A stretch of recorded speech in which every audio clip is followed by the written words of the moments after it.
السلام عليكم. معكم ام نور. حبيباتي خواتاتي، انا اليوم جيتكم باش حنطيب معاكم ولا نديرو طياب ولا جيت اليوم باذن الله نبداو نخمو في قضيه رمضان.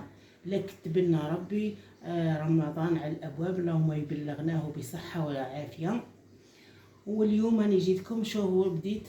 انا البارح خممت قضيت شوي حويجات نقصتهم في قضية رمضان.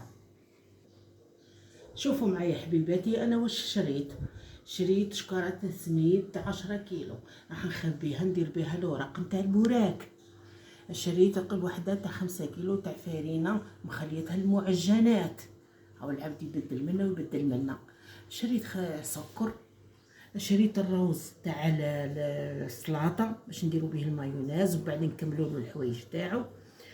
شريت لقطت شويه كعبات تاع فلان باطا قهيوه رحيتها من هنا، وزدت معاهم بدون زيت، وزدت شويه منظفات باش العبد كي قرب رمضان يدير شويه ميناج للدار تاعو. حبيباتي تقولوا لي كيفاش شريتي المنظفات؟ هذا المنظفات باذن الله او يجيبوا لك رمضان كامل لحينا ربي. هذا جافيل، وهذا اللي نغسلوا به الكرابش، وهذا باش نمسحوا به.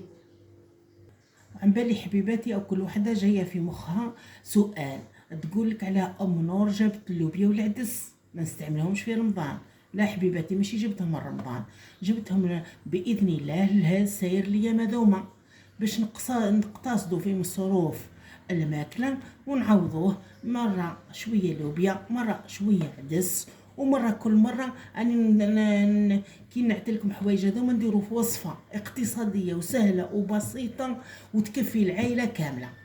انتظروني اليامات هذو باذن الله، كل مره على مره نعطيلكم واش نمشيو مع بعضنا لقضيه رمضان والطياب اللي نطيبوه. حبيباتي يعني محاسه بيكم وحسب الظروف، الشتاء، مصاريف رمضان، عيد الكبير عيد الصغير باذن الله تاع الاولاد، ماكله تاع الانسان تاع الكرش. باذن الله نمشيو مع بعضنا خطوه خطوه. والسلام عليكم.